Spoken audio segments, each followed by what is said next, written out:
Hello everyone. आज हम geography की 6th वीडियो बना रहे हैं ज्योग्राफी सीरीज़ में। इससे पहले हम topographical maps, climate of India, soil resources, natural vegetation ये सब कंप्लीट कर चुके हैं। अब ये एक न्यू यूनिट है, वाटर रिसोर्सेज। याद रखिएगा बच्चों, जितनी भी ये वीडियोस बनती हैं कि आपके रेफरेंस के लिए हैं। टेक्स्ट बुक आपके लिए बहुत ज़्यादा इंपॉर्टेंट है और काफ़ी सारे पॉइंट्स होते हैं जो टेक्स्ट बुक में दिए हुए होते हैं। ये वीडियोस आपके रेफरेंस अंडरस्टैंडिंग के लिए अच्छी हैं, but for the deep knowledge आपको टेक्स्ट बुक पढ़नी चाहिए, तो सिर्फ वीडियो पे बेस्ड नहीं रहना चाहिए।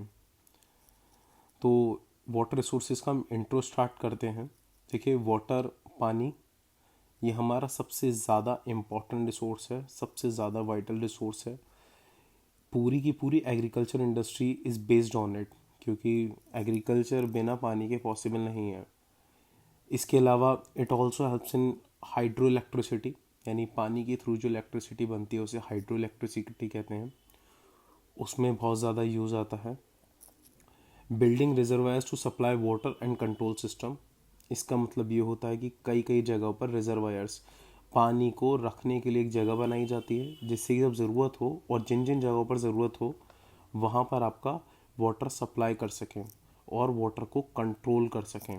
कहीं पर ज़्यादा बहाव होता है, पानी ज़्यादा जाएगा, वहाँ पे फ्लड आ सकता है, इस वजह से उसको रोक लिया जाता है। एक तरीके से डैम्स या फिर बैरियर्स बनाने की बात कही गई है यहाँ पर।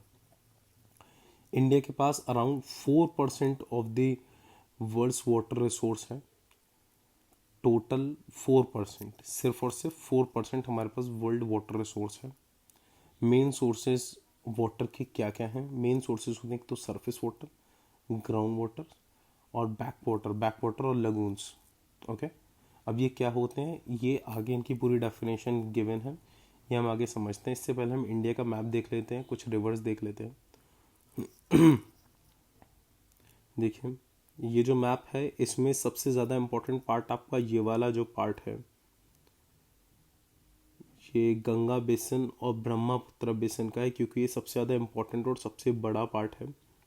क्योंकि यहाँ पर जितनी भी रिवर्स हैं वो गंगा से निकली हुई है, फिर ब्रह्मपुत्र रिवर से उसमें से निकली हुई हैं, तो इस वजह से इसको गंगा बेसिन, ब्रह्मपुत्र बेसिन कहते हैं। ऐसे ही अलग अलग बेसिन हैं। तो मान लीजिए बेसिन का मतलब ये हो गया कि ये जितना भी यहाँ पर लैंड है वो गंगा के थ्रू, गंगा नदी के थ्रू सारा पानी पाता है, तो इसलिए यहाँ पर गंगा जो है सबसे ज़्यादा इम्पोर्टेंट रोल प्ले करती है। ऐसे ही यहाँ पर ब्रह्मपुत्र। तो ये अलग अलग डिफरेंट बेसिन्स हैं, और इनके साथ साथ अगर आप थोड़ा सा जूम करके देखेंगे तो यहाँ पर आपको नदियाँ भी दिख जाएंगी। जैसी देखिए, ऐसी कृष्णा बेसिन है, तो यहाँ पर मेन जो नदी है वो ये कृष्णा है। इसी तरीके से डिफरेंट बेसिन्स हैं। तो दे रखा है इस मैप के थ्रू कि कौन सी जगह पर किस बेसिन, किस मेन रिवर के थ्रू पानी सप्लाई होता है। तो ये काफ़ी इम्पोर्टेंट है। आपके एग्ज़ाम्स में जो पार्ट फर्स्ट आता है ज्योग्राफी का, उसमें रिवर्स पूछी जाती हैं। तो रिवर्स आपकी यहाँ से आ सकती हैं, कौन सी रिवर कहाँ पर है। मेनली आपको गंगा, ब्रह्मपुत्र, कृष्णा, रावी, नर्मदा, तापी, महानदी, ये कुछ रिवर्स हैं जो याद होनी चाहिए। गोदावरी, जो ज़्यादातर पूछ ली जाती हैं। Coming to the next thing, हम बात करने वाले हैं व्हाट इज सरफेस वाटर, फिर ग्राउंड वाटर और उसके बाद लगून्स या फिर बैक वाटर। सरफेस वाटर वो वाटर है जो आपके सरफेस यानी कि लैंड के सरफेस पर होता है। इसका मेन रिसोर्स क्या है? इसका मेन रिसोर्स है रेनफॉल, बारिश के थ्रू। इसमें कहा गया है लगभग 4000 km³ इतना पानी फ्रॉम द प्रेसिपिटेशन, यानी कि सिर्फ और सिर्फ बारिश से आता है, जिसमें स्नोफॉल भी इंक्लूड करी गई है। थर्ड पॉइंट इज, इसका जो मोस्ट ऑफ द पार्ट है, मोस्ट नहीं, थोड़ा सा पार्ट जो सरफेस वाटर पे बारिश होने की वजह से पानी आता है, फिर स्नोफॉल होने की वजह से जो भी पानी आता है उसका एक पार्ट लगभग लॉस हो जाता है इवापोरेशन के थ्रू वो चला जाता है वापस। और कुछ पानी ट्रांसपिरेशन यानी कि प्लांट ट्रांसपिरेशन में चला जाता है, पेड़ों के लिए, पेड़ों से पी जाते हैं पानी को, एब्जॉर्व कर लेते हैं। इसके अलावा नेक्स्ट पॉइंट हमारा आ जाता है ये, large part goes underground and present in form of ground water. बाकी जितना भी पानी होता है काफ़ी बड़ी मात्रा में वो ग्राउंड के अंदर चला जाता है, और वो ग्राउंड वाटर यानी कि ज़मीन के नीचे रहता है। Surface water remains in form of rivers, ponds, lakes and etcetera. तो सरफेस वाटर के क्या क्या एग्जांपल्स हैं, जैसे रिवर्स हो गए, पॉन्ड्स हो गए, लेक्स हो गए, ये सब हमारे सरफेस वाटर जो हमें इजीली दिखते हैं ज़मीन पर पानी। ऊपर भी मैप में आपको बताया गया था ये Ganga and the Brahmaputra basin जो है ये हमारे सबसे ज़्यादा मेन बेसिन्स हैं जो अराउंड 110 मिलियन हेक्टेयर जगह में फैले हुए हैं। Most of the rivers starts from snow-covered Himalayan range, carry water whole year, therefore called perennial rivers.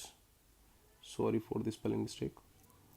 So इसमें कहा गया है कि हिमालयन जितनी भी ज़्यादातर हमारी रिवर्स हैं वो हिमालयन रेंज से ही आती हैं, हिमालयन रेंज से आती हैं। हिमालयन रेंज के आने की वजह से वहाँ पर बर्फ़ होता है, इस वजह से वो नदियाँ लगभग लगभग पूरे साल पानी उनके अंदर रहता है और इसी वजह से उन्हें पेरेनल रिवर कहा जाता है। पेरेनल का मतलब होता है नेवर एंडिंग, तो उसमें पूरे साल पानी रहता है। बाकी कुछ जगह ऐसी हैं कुछ जगह ऐसी हैं इंडिया में, काफ़ी जगह सॉरी, जहाँ पर पानी सिर्फ और सिर्फ वेट सीज़न में रहता है और नहीं रहता है पानी कब, ड्राई सीजन्स में। ठीक है। On contrast other peninsular India, peninsular का मतलब हो गया सराउंडेड बाय वाटर। देखिए इंडिया कुछ इस तरीके से है,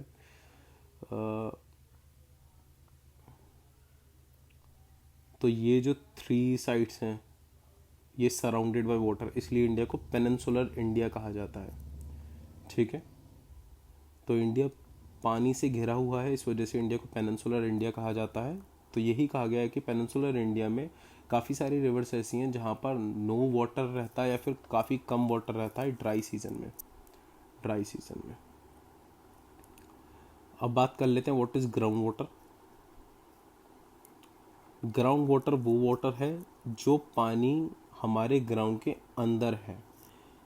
a part of rain water seeps through the cracks and crevices into the ground, यानी कि जो भी हमारा रेन वाटर आता है, जो भी हमारे क्रैक्स होते हैं उनके थ्रू, या फिर क्रेवीज यानी कि गलियाँ इन द सेंस कि छोटे छोटे क्रैक्स की गलियाँ जो बनी हुई होती हैं ज़मीन में, उसके थ्रू ग्राउंड में हमारे चला जाता है।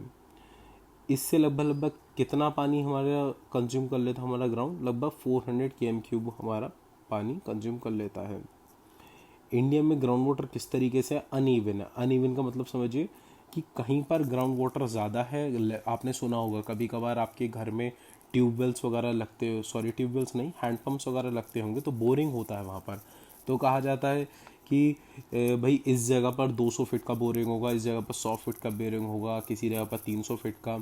तो उसका मतलब क्या होता है कि 200 फीट जाके हमें साफ़ पानी मिल पा रहा है, 100 फीट जाके हमें साफ़ पानी मिल पा रहा है। तो ये जगह से, एक जगह से दूसरी जगह पे डिपेंड करता है कि कितना नीचे उस ग्राउंड में, कितना नीचे जाके हमें पानी मिल पाएगा।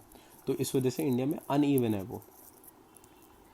ग्राउंड वाटर किस पे डिपेंड करता है, ग्राउंड वाटर डिपेंड करता है टोपोग्राफी पे, subsurface geology and climatic condition. जैसे कि आपको पता है कि जैसे हिली एरियाज़ में पानी का लेवल अलग होगा, डेजर्ट में अलग हो, क्लाइमेटिक कंडीशन कहीं पर सूखा पड़ा रहता है तो वहाँ पर जाहिर सी बात है पानी कम होगा, कहीं पर रेनफॉल होती रहती है वहाँ पर पानी ज़्यादा होगा। तो इन सब चीज़ों के ऊपर डिपेंड करता है ground water. Recharge rate depends on factors like overuse, pollution, sorry.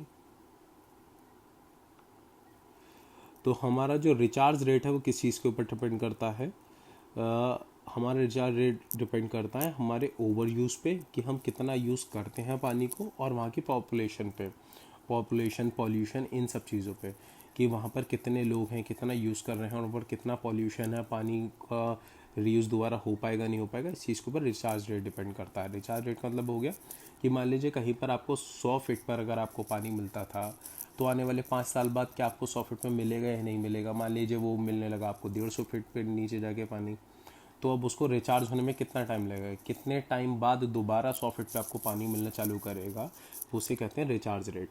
तो रिचार्ज रेट आपके ओवर यूज़, वहाँ के पे पॉपुलेशन कितनी है, पॉल्यूशन कितना है, इस चीज़ के ऊपर डिपेंड करता है। इसके अलावा it exists in deep aquifer to near surface, deep aquifers to near surface का मतलब ये हो गया डीप एक्विफायर्स की पानी के काफ़ी नीचे भी मिलता है, और कई जगहों पर बिल्कुल ये आपका लैंड है थोड़ा ही नीचे आपको पानी मिल जाता है। तो बहुत ज़्यादा डाउन में भी आपको कहीं कहीं मिलेगा और बहुत ज़्यादा अप में भी आपको पानी कहीं कहीं मिलेगा। कॉन्टीन्यूस डीकॉक्यूफायर results in low yield potential.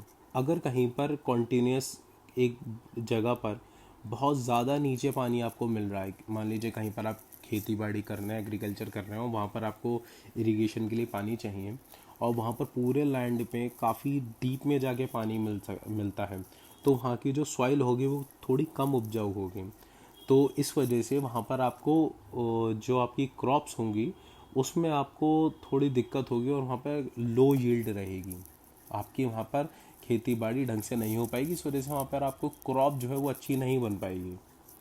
Coastal regions are rich in it. Coastal regions आपको पता होना चाहिए, कोस्टल रीजन्स वो होते हैं जो पानी के पास में होते हैं। मान लीजिए ये इंडिया का निचला हिस्सा है तो ये कोस्टल रीजन्स कहलाते हैं, वाटर बॉडीज़ के पास में जो है। तो कोस्टल रीजन्स में हमेशा जो ग्राउंड वाटर है वो रिच ही रहता है, क्योंकि पानी उनके जस्ट बराबर है, समुद्र नदियाँ वगैरह ये सब बराबर में, तो पानी वहाँ पर उसकी सॉइल में काफ़ी सारा होगा। इसका यूसेज क्या क्या है? यूसेज आपने देखा होगा, एक तो इरिगेशन के लिए आपने कई जगहों पर देखा होगा कि इंजन जनरेटर वगैरह लगा देते हैं, इंजन्स वहाँ से पाइप के थ्रू बोरिंग में से पानी निकालते हैं, तो वो इरिगेशन यूज़ में आ जाता है। और डोमेस्टिक यूज़ में जैसे कि आप हैंडपम्प वगैरह अपने घर में लगाते हैं, समरसेबल लगाते हैं, डोमेस्टिक यूज़ में आ जाता है। Good quality in most areas and safe for drinking in most parts. यानी कि इंडिया में ज़्यादातर जो पानी है वो एक अच्छी क्वालिटी का है और ज़्यादातर पार्ट में सेफ़ है फॉर ड्रिंकिंग पर्पस। लेकिन जिस तरीके से हमारे पॉल्यूशन बढ़ता जा रहा है तो वो टाइम बचेगा नहीं कि हमारा पानी सेफ़ नहीं रहेगा। लगून्स एंड बैकवाटर क्या होते हैं?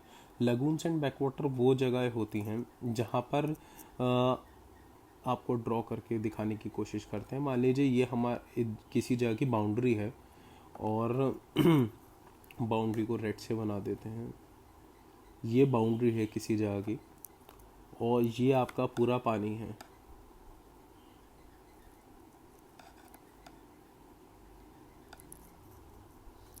ये आपके देश की बाउंड्री है मान लीजिए किसी भी जगह की, और ये आपका पूरा ब्लू कलर का जितना भी है ये वाटर है, ठीक है। तो लगून्स क्या है? मान लीजिए कोई सा भी एक नेचुरल बैरियर किस तरीके का हो सकता है? थोड़ा लैंड एरिया हो सकता है जो बाहर को निकला हुआ हो इस तरीके से, क्योंकि लैंड तो अनइवन है। तो अब इसके होने की वजह से ग्रीन कलर का अगर लैंड इस तरीके से आगे निकला हुआ है सर्कुलर शेप में, तो पानी जो दो तरीके से डिवाइड हो गया। एक तो हो गया ये वाला पार्ट 1 नंबर और एक हो गया 2 नंबर। तो जो ये 2 नंबर वाला पानी है ये कंपैरेटिवली ये वाला जो पानी है थोड़ा खारा होगा as compare to this water, ठीक है। थोड़ा सा मेस्ड अप हो चुका है, इसको थोड़ा सा ढंग से ड्रॉ करने की कोशिश करते हैं। ये आपका लैंड रहा और ये आपका पानी है और ये आपका एक नेचुरल बैरियर सा बना हुआ है कोई। तो यहाँ पर जो पानी है और यहाँ पर जो पानी है, दो पार्ट में डिवाइड हो गया पानी। तो आपका जो 1 वाला पार्ट होगा वो ज़्यादा प्योर हो सकता है, पीने के काम में आ सकता है एज़ कम्पेयर टू दिस 1 2 के कंपैरिजन में। तो उसी चीज़ को लगून या फिर बैकवाटर कहते हैं। आप इसको एक बार लगून को गूगल पे आप सर्च करेंगे, आप उसका जैसे ही फ़ोटो आएगा तो आपके समझ में आ जाएगा एग्जैक्टली क्या कहने की कोशिश करी जा रही है यहाँ पर। Lagoon is a body of water separated from larger bodies of water by natural barrier.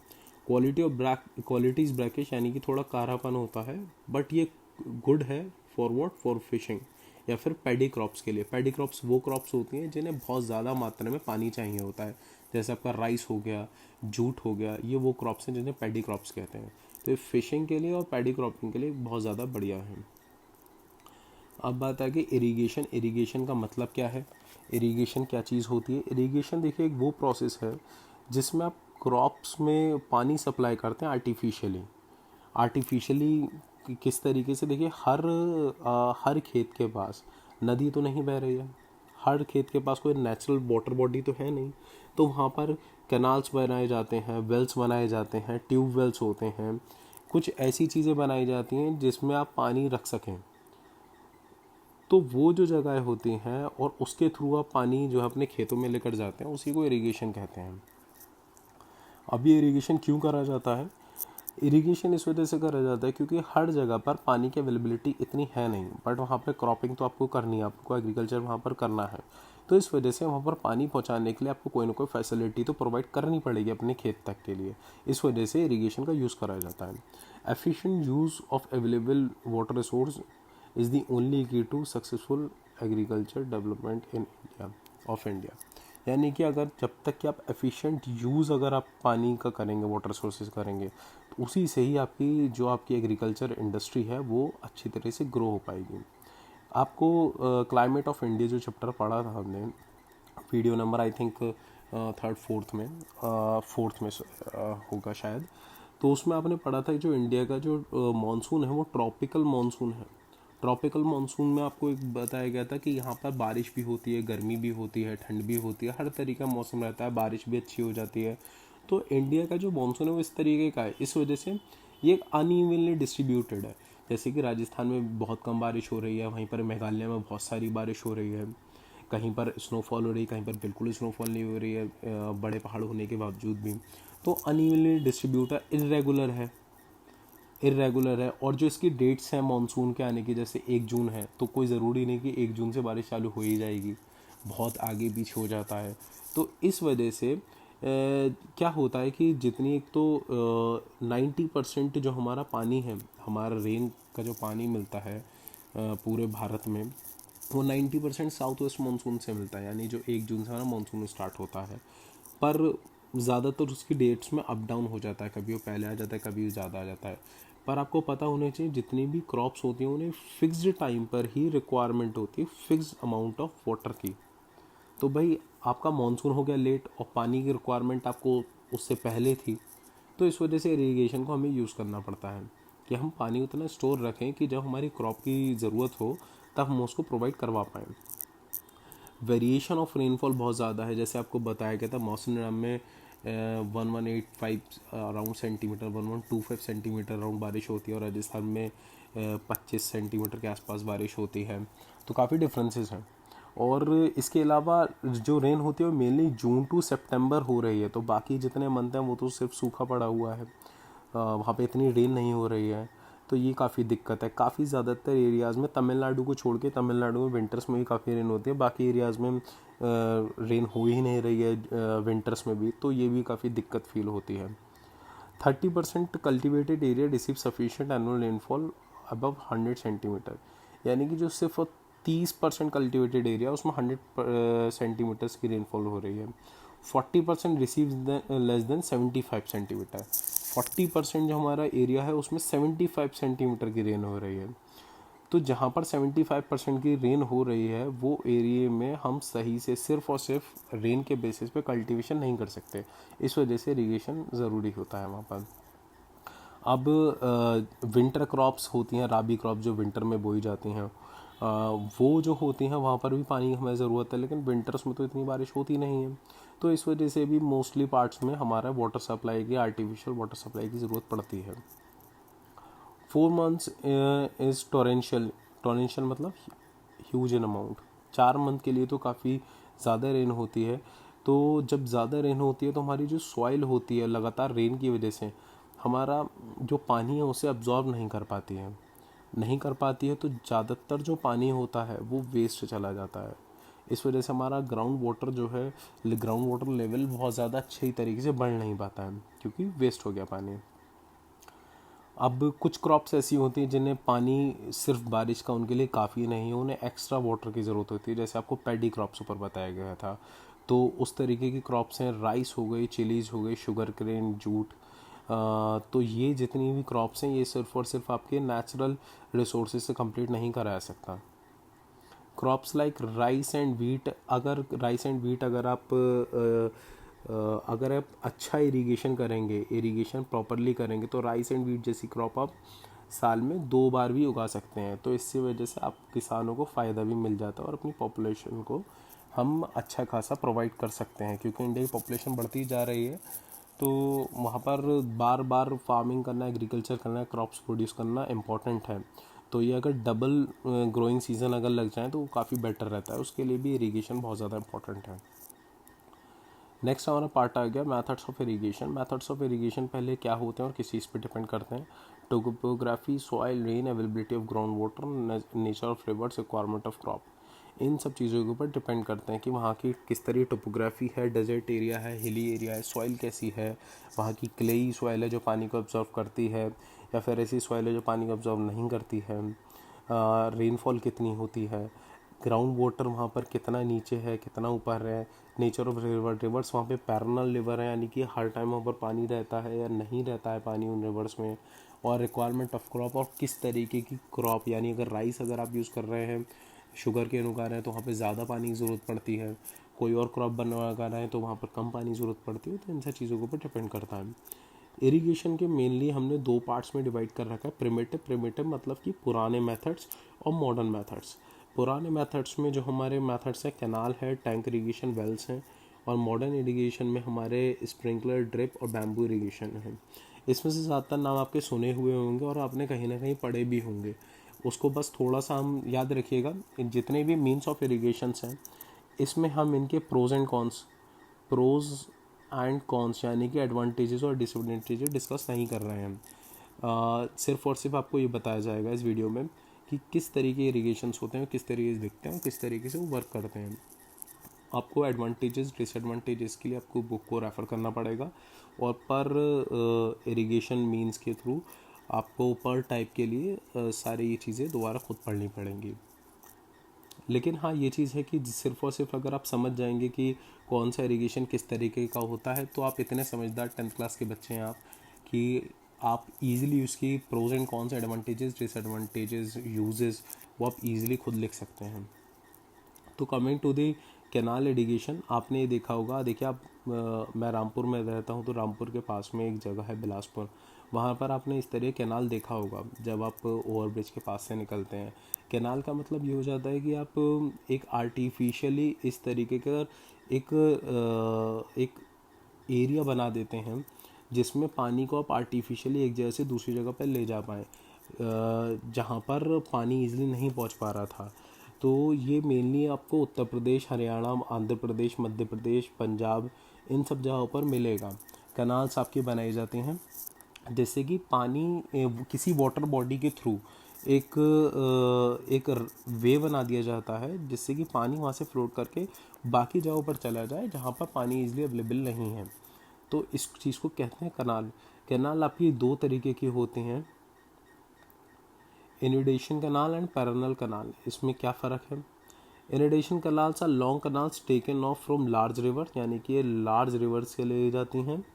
They receive water when the river is high enough and specially when in flood, यानी कि जब रिवर जो हैं वो काफ़ी ज़्यादा, उनका बहाव काफ़ी, उसमें वाटर हो जाता है तब इन कैनाल्स में पानी आता है, और रिवर्स जब फ्लडी कंडीशन होती है तब इनमें पानी आ जाता है। और पैनल्स कैनाल्स कौन सी होती हैं? They are line to dam and barrage to provide water throughout their end they irrigate in vast area. Panel का मतलब आपको पहले ही बताया था, जिसमें हमेशा रहने वाला। तो ये वो ऐसी जगह होती है जो डैम से या फिर बैरेजेस से कनेक्टेड होती है, और वहाँ पर हमेशा पानी जो है वो डैम्स के थ्रू आता रहता है। टैंक इरीगेशन देखिए, इसका एक फ़ोटो भी आपको दिया हुआ है। ये आपको ट्रेडिशनली एक फ़ोटो दे रखा है, ये मॉडर्न एक फ़ोटो दे रखा है टैंक इरीगेशन का। टैंक इरीगेशन का बेसिकली मतलब क्या है कि एक आर्टिफिशियल एक जगह पर रही जाती है, वो किसी भी साइज़ की हो सकती है, और ये इंडिया में बहुत पहले से, अब से नहीं है, बहुत पहले से यूज़ करा जाता है। ये नेचुरल भी हो सकती है, मैन मेड भी, कि किसी भी एक जगह पर वाटर जो है हमारा स्टोर कर लिया जाता है कि आने वाले टाइम में जब भी सीज़न में रिक्वायरमेंट होगी तब इसके थ्रू पानी जो है क्रॉप्स के लिए यूज़ कर लिया जाएगा, या फिर पीने के लिए भी यूज़ कर लिया जाएगा, या फिर बेथिंग के लिए, नहाने के लिए भी यूज़ करा जाता है, कुछ कई जगहों पे रिचुअल्स के लिए भी यूज़ करा जाता है। तो ये तो इंडिया में बहुत पहले से यूज़ करा जा रहा है, और ये टैंक इरीगेशन बहुत पुरानी टेक्निक है इंडिया में। मॉडर्न टेक्निक्स में थोड़ा सा ये कर दिया गया, जहाँ पर ये आर्टिफिशियली अवेलेबल नहीं वहाँ पे इस तरीके के टैंक्स बिल्ड कर दिए गए जहाँ पर पानी रख लिया जाता है, कि जिससे जब सूखे का मौसम आए तब इसको यूज़ कर पाए, तो इसे टैंक इरीगेशन कहते हैं। ये टैंक्स किसी भी साइज़ के हो सकते हैं, छोटे, बड़े, बहुत बड़े, किसी भी तरीके के। नेक्स्ट पॉइंट हमारा है in India 14% irrigation is run through it only, यानी कि टैंक इरीगेशन में जो है हमारा 14% इरीगेशन पूरे इंडिया में लगभग टैंक इरीगेशन के थ्रू ही हो रहा है, और ये आंध्र प्रदेश, तेलंगाना और तमिलनाडु में सबसे ज़्यादा देखा जा सकता है। वेल्स हमारा नेक्स्ट पॉइंट है, ये भी हमारा प्रिमिटिव मेजर्स ऑफ इरिगेशन में है। वेल्स हमारा क्या होता है, वेल्स बहुत इजी सी चीज़ है, आपने देखे हैं भाई। वेल्स क्या होते हैं, एक होल डक करा जाता है ग्राउंड में, जिसके अंदर पानी निकलता है, वो 3 से 5 मीटर यूजुअली रहता है, लेकिन कभी कभार उससे भी ज़्यादा डीप हो सकता है, जो कि अराउंड 15 मीटर तक जा सकता है। तो ये आपके कुएं की बात हम कर रहे हैं, कुएं जो खोदे जाते हैं इंडिया में, आप लोगों ने ज़रूर कुएं देखे भी होंगे, और इनमें अलग अलग चीज़ों का यूज़ करा जा सकता है। ये पर्शियन व्हील का यूज़ करा जाता है, कि यानी कि रस्सी से बांधी जाती है नीचे बाल्टी, और उसके थ्रू निकाला जाता है पानी। कई जगहों पर जो हमारे बुलक्स वगैरह होते हैं, कैटल्स होते हैं, उनके थ्रू पानी निकाला जाता है। कई जगहों पर लेवर यूज़ करा जाता है। तो अलग अलग तरीके हो जाते हैं वेल्स में, किस तरीके से हम यूज़ करते हैं। वेल्स एक सबसे बड़ी चीज़ ये है कि ये बड़ा सिंपल मेथड है और सबसे ज़्यादा चीप भी है इरिगेशन के लिए, और पुअर फार्मर्स के लिए काफ़ी ज़्यादा अफोर्डेबल होता है। बट इसकी एक थोड़ी सी बुराई ये मान के चलिए कि वेल्स जो है वो बहुत लिमिटेड एरिया को इरिगेट कर पाते हैं। मान लीजिए लगभग 1 से 8 हेक्टेयर लैंड के लिए काफ़ी है एक वेल के थ्रू, बाकी बड़े एरिया को ये नहीं कर सकते। इसके कुछ पार्ट्स हैं, ट्यूबवेल और सरफेस वेल। ट्यूबवेल आपने देखे होंगे, देखिए जो आपने ये जो पिक्चर है, ये बड़ी फेमिलियर सी पिक्चर है। जब भी आप कहीं पर खेत वेत पे जाते होंगे, आप इस तरह ट्यूबवेल देखते होंगे कि इंजन लगा हुआ है और एक टैंक सा बना रखा है और उसमें पानी डाला जा रहा है, और इस टैंक के थ्रू पाइप से जाते हैं खेतों में, और वो पानी को उसमें खेतों में डालते रहते हैं। ये ट्यूबवेल का एग्जाम्पल हो गया। इसके अलावा एक सरफेस वेल का मतलब क्या है कि आपका कोई सा भी जगह आपकी खेत लिया गया और उसमें पानी डाल दिया गया, सिंपल, जिस तरीके से इसमें भरा हुआ है पानी, उसी तरीके से सरफेस वेल, यानी कि सरफेस पर ही पानी डाल दिया गया है। सरफेस वेल भी दो तरीके के हैं, लाइंड वेल्स और अनलाइंड वेल्स। लाइंड वेल्स उसे कहा जाता है कि मान लीजिए यहाँ की बाउंड्रीज अगर इस खेत की करी जाए, और वो पक्के पत्थर से, ब्रिक्स से, सीमेंट से करी जाए, तो उसे लाइन वेल्स कर दिया जाएगा। और अगर बाउंड्री पक्की तरीके से नहीं करी जाए, नॉर्मली छोड़ दी जाए, तो उसे अनलाइन वेल्स कहा जाएगा, कच्चा और पक्का वेल्स। इसके बाद हम आ जाते हैं मॉडर्न टेक्निक्स पे। मॉडर्न टेक्निक्स ऑफ इरिगेशन में पहली टेक्निक्स आपकी होगी स्प्रिंकलर इरिगेशन। ये आपकी बहुत ज़्यादा सुनी हुई टेक्निक होगी, और इसका फ़ोटो देखते ही आप पहचान भी जाएंगे, बहुत ईजी है। देखिए, इस तरीके के स्प्रिंकलर्स लगाए जाते हैं खेतों में, जो पानी को अलग अलग दूरी पर, पास से लेकर दूर तक वो छिड़कते रहते हैं। थोड़ी सी ये चीज़ है कि थोड़े से कॉस्टली पड़ जाते हैं, और ये हवा में स्प्रे करते हैं पानी को, जो कि दूर दूर तक जाता है, और इसकी छोटी छोटी बूंदें पूरी जगह पर ग्राउंड में फैल जाती हैं। थोड़ा सा ये थोड़ा कॉस्टली रहता है, इसलिए छोटे फार्मर्स इसको नहीं कर सकते हैं। और एक अच्छी चीज़ है, जैसे कि रेनफॉल की ड्रॉप्स पानी में, सॉइल में जाती हैं, उसी तरीके से इसकी ड्रॉप्स जाती हैं। तो ये काफ़ी अच्छी चीज़ है, लेकिन बस थोड़ा कॉस्टली होने की वजह से ये हर फार्मर इसको अफोर्ड नहीं कर सकता। Coming to the next point, drip irrigation भी आपने मेरे ख्याल से कहीं ना कहीं देखा ही होगा। ड्रिप इरीगेशन एक वो चीज़ है जो हमारा वाटर को मेनली सेव करने के लिए, न्यूट्रिएंट्स जो है पानी तक ईजिली जाए, सॉइल तक ईजिली जाए, आराम से जाए, प्लांट्स की रूट पे आराम से पहुँचे पानी, इस वजह से मेनली यूज़ कराया जाता है। इसमें क्या करा जाता है, देखिए इस तरीके के पाइप्स जो है वो छोड़ दिए जाते हैं पूरे अपने उसमें खेत में, और उसमें छोटे छोटे होल्स होते हैं। उन छोटे छोटे होल्स की तरीके से पानी हल्का हल्का वहाँ से बहता रहता है। हल्का हल्का बहने की वजह से ये होता है कि पूरी जो, एक तो पानी की वेस्टेज थोड़ी कम हो जाती है, पानी इतना वेस्ट नहीं होता। इसके अलावा जो हमारे रूट्स होती हैं प्लांट्स की, उन तक ईजिली पानी पहुँच जाता है। तो ये ड्रिप इरिगेशन काफ़ी अच्छी टेक्निक है।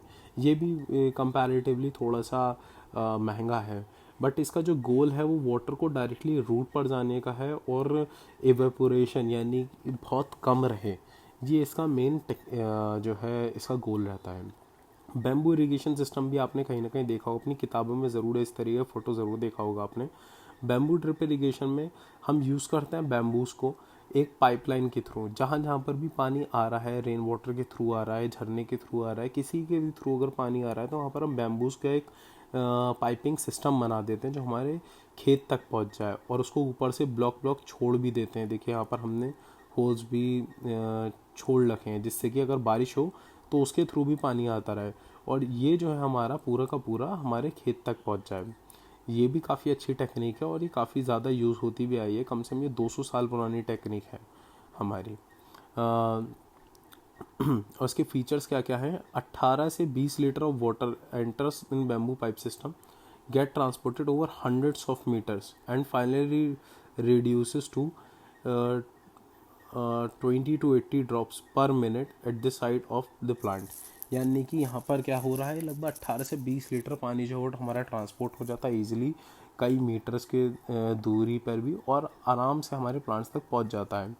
The flow of water into the pipe is controlled by manipulating the pipe positions. और फ्लो ऑफ वाटर कैसे करा जाता है? हमारी जो पाइप्स की पोजीशंस को स्टीप रख के या फिर जेंटल रख के उसको हमारे इसको सिस्टम को, हमारे वाटर की स्पीड को कंट्रोल करा जाता है। हमारा नेक्स्ट पॉइंट आ जाता है कि need of conservation of water. Water को बचाने की ज़रूरत क्या है और हमें क्यों बचाना चाहिए, कैसे बचाना चाहिए? देखिए, वाटर हमारा एक ऐसा रिसोर्स है जो हमें हद से ज़्यादा इम्पोर्टेंट है। और पानी वैसे तो पूरे अर्थ पे लगभग 71% है, लेकिन पीने का पानी मुश्किल से 0.03% है साफ़ पानी पीने का। तो वाटर रिसोर्सेज एक तरीके से हमारे पास बहुत ज़्यादा होने के बावजूद भी यूजेबल हद से ज़्यादा कम है। और पानी को इम्पोर्टेंट इस वजह से है क्योंकि यह सिर्फ और सिर्फ पानी को एक तो प्योर रखना हमारे लिए इम्पोर्टेंट है, और इसको क्लीन रखना हमारे लिए इम्पोर्टेंट है हमारे एनवायरनमेंट के लिए। और वाटर की सप्लाई जो है हमें हमेशा वाइसली यूज़ करनी चाहिए। Conserving water means using the water supply wisely and be responsible as every individual depends on water for livelihood. रहन सहन के ऊपर हम पानी के ऊपर पूरी तरीके से बेस है, और हमारे पास वाटर सप्लाई जो है बहुत ज़्यादा लिमिटेड है। और हमारे यहाँ जो पॉल्यूशन है वो भी बहुत ज़्यादा है। तो हमारे पानी को हमें रखना बड़ा इम्पोर्टेंट है, और पानी से ही हम अपना खाना बनाते हैं, हमारी क्रॉप्स ग्रो करते हैं। और पानी सिर्फ और सिर्फ हमारे लिए नहीं है, वाइल्ड लाइफ के लिए भी है। हमारे इकोलॉजिकल बैलेंस हमारी वाइल्ड लाइफ के लिए भी उतना इंपॉर्टेंट है, सिर्फ इंसानों के लिए नहीं है। तो अपने लिए नहीं, कम से कम एटलीस्ट आप उन लोगों के लिए भी, उन जानवरों के लिए, वाइल्ड लाइफ के लिए भी आपको प्रोटेक्ट करना ज़रूरी है। Less water usage means more savings. देखिए, कई जगहों पर ऐसा होता है, जैसे दिल्ली की अगर आप बात करें तो पानी के भी बिल्स आते हैं। अभी तक खैर हमारी तरफ यूपी में, बेसिकली हम रामपुर से बिलोंग करते हैं, तो यहाँ पर इतना बुरा हाल नहीं है, लेकिन काफ़ी बड़ी सिटीज़ हैं जहाँ पर पानी के भी बिल आते हैं। तो अगर आप पानी को अगर बचाएंगे तो ये आपकी सेविंग्स भी हो सकती हैं अगर आप बड़ी सिटीज़ में रहते हैं। और इवन अगर आप अभी से बचाना स्टार्ट करेंगे तो हो सकता है ये पानी का बिल वाला सिस्टम ही ख़त्म हो जाएगा, वाटर सोर्स हमारे पास अच्छे खासे हो तो। ये पॉइंट आपको ऑलरेडी बताया गया कि 0.03% ही हमारे पास फ्रेश वाटर अवेलेबल है। तो ये कंजर्वेशन ऑफ वाटर बहुत ज़्यादा इम्पॉर्टेंट है। कंजर्वेशन ऑफ वाटर हम किस तरीके से कर सकते हैं? एक तो हम डेवलप कर सकते हैं कोई ऐसी टेक्नोलॉजी जिससे कि पानी को सेव करने की टेक्नोलॉजी हम डेवलप करें, पानी का यूजेज जो है वो हम थोड़ा कम करें, और हम इसको पॉल्यूशन से बचाएं, पॉल्यूशन से हम इसको बचाएं। और प्रमोटिंग वाटरशेड डेवलपमेंट। वाटरशेड एक वो जगह कहलाती है जहाँ पर सारे पानी के जो नेटवर्क्स होते हैं, स्ट्रीम्स होते हैं, वो जाते हैं और वहाँ पर एक लार्जर वाटर बॉडी में वो एंटर कर जाते हैं। तो वाटरशेड सिस्टम जितना भी हमारा, उसको हम प्रिवेंट करें, प्रमोट करें, उसको हम ड्राई होने से बचाएं, तो ये हमारा वाटरशेड सिस्टम हमारा कभी ख़राब नहीं होना चाहिए। इसके अलावा हम रेन वाटर हार्वेस्टिंग कर सकते हैं। रेन वाटर हार्वेस्टिंग, जो भी हमारा पानी रेन के थ्रू आता है, प्रेसिपिटेशन के थ्रू, उसको हम रीयूज़ कर पाएँ और उसको हम बचा पाएँ, उससे हम अपना ग्राउंड वाटर रिचार्ज कर पाएँ। Water recycling and reuse. Water recycling and reuse, जो भी पानी हम वेस्ट ना करें उसका रीयूज़ कर पाएँ। कई बार ऐसा होता है कि आपके घर पे अगर प्योरीफायर होगा तो प्योरीफायर में जब भी आप पानी का एक पाइप होता है, उसमें से प्योरीफायर में से जो वेस्ट या फिर पानी होता है वो निकालता रहता है। अगर आप उस पानी को अगर हम किसी चीज़ में स्टोर कर लें तो वॉशिंग पर्पस के थ्रू लिए वो आप यूज़ कर सकते हैं। तो इस तरीके से हम उसको यूज़ हमें आना चाहिए कि जो हमारा पानी का हम रीयूज़ किस तरीके से कर पाएँ। रेन वाटर हार्वेस्टिंग आपको ऑलरेडी बताया गया है। रेन वाटर हार्वेस्टिंग वो टेक्निक है, जितनी भी बारिश आती है और वो किसी भी सरफेस पर अगर गिरती है तो उस सरफेस के थ्रू हम किस तरीके से पानी को जो है यूज़ कर पाएँ, दोबारा किस तरीके से उसको कलेक्ट कर पाएँ और किस तरीके से उसको फ़िल्टर करके उसको स्टोर कर पाएँ और उसको मल्टीपल यूज़ में लेकर पाएँ, उसी को रेन वाटर हार्वेस्टिंग कहते हैं। इससे हमारा फ़ायदा क्या है रेन वाटर हार्वेस्टिंग से? देखिए, जितना भी हमारा पानी अगर हम उसको स्टोर करेंगे तो हमारा जो ग्राउंड वाटर लेवल होगा वो हमारा बढ़ेगा, अच्छा हो जाएगा।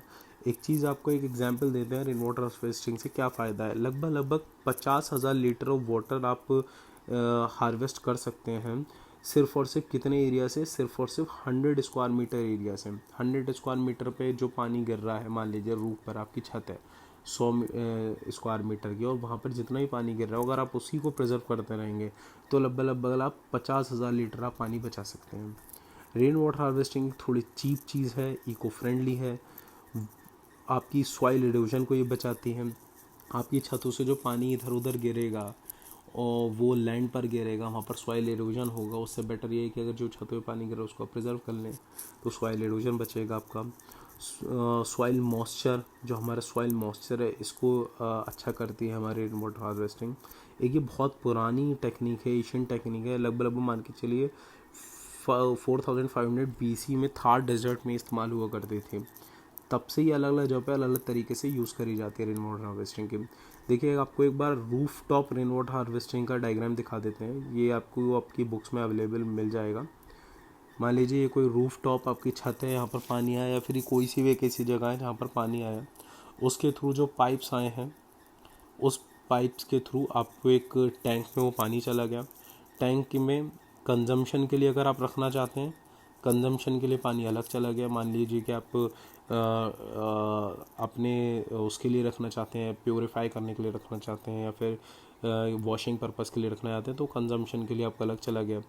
बाकी जितना भी पानी था वो प्री कोलेशन पिट में, यानी कि वो एक और गड्ढे में चला गया। उस गड्ढे के थ्रू दो जगह पर आप बांट सकते हैं। या तो आप एक ओपन वेल, कुएं में आप डाल सकते हैं पानी, या फिर बोरवेल के थ्रू। इन दोनों ही जगह से अगर आप कुएं में रखेंगे, फिर बोरवेल जो बोरिंग होता है उसके थ्रू आपका ग्राउंड वाटर रिचार्ज होता रहेगा। अलग अलग कोई ज़रूरी नहीं है कि आप यही मॉडल बना के अगर रेन वाटर हार्वेस्टिंग का आए, बस एक सिंपल एक आपको समझाने के लिए काफ़ी है। और भी कई सारी टेक्निक्स होती हैं रेन वाटर हार्वेस्टिंग में। बेसिकली इस वाले चैप्टर में जितनी भी आपने टॉपिक्स पढ़े हैं उसके प्रोज एंड कॉन्स, यानी कि एडवांटेजेस डिसएडवांटेजेस आपको नहीं बताएगा, ये आपको आपकी बुक से ही पढ़ेंगे। और याद रखिएगा, ये वीडियो सिर्फ और सिर्फ आपको एक चैप्टर के व्यू देने के लिए होती है, उसके बारे में बताने के लिए होती है। किताब को ये रिप्लेस नहीं कर सकती। तो पहले आप इस वीडियो को ध्यान से देखने के बाद अपनी कॉपी पे आप नोट्स बनाएंगे। नोट्स बनाने के बाद आप जब अपनी किताब देखेंगे तो आपको ईज़िली सारी चीज़ें आप मैच कर पाएंगे। ठीक है, नेक्स्ट वीडियो हम कोशिश करेंगे जल्दी लेकर आएँ resources, mineral resources in India या फिर वेस्ट मैनेजमेंट के ऊपर। जब तक के लिए अभी तक जितनी आपकी यूनिट्स हो चुकी हैं उनके ऊपर आप कंसंट्रेट करें, उनको दोबारा पढ़ें, फिर नोट्स बनाएं, बुक को गो थ्रू करें। क्योंकि स्कूल्स कब तक खुलेंगे इसका कुछ अंदाज़ा अभी तक है नहीं। हाँ, बोर्ड एग्ज़ाम ज़रूर 2 जुलाई से स्टार्ट हैं, 2 जुलाई 2020 से। लेकिन रेगुलर स्कूल कब से खुलेंगे इसका कोई अभी अंदाज़ा नहीं है। तो प्लीज़ अपनी प्रिपरेशन करते रहें, क्योंकि आपके लिए काफ़ी क्रूशियल ईयर है ये। और अगर अभी आप प्रिपरेशन नहीं करेंगे तो अपने बोर्ड एग्ज़ाम्स में काफ़ी आपको दिक्कत आ सकती है, क्योंकि स्कूल में आपकी रेगुलर क्लासेस नहीं लग रही हैं। Okay, thank you, have a nice day.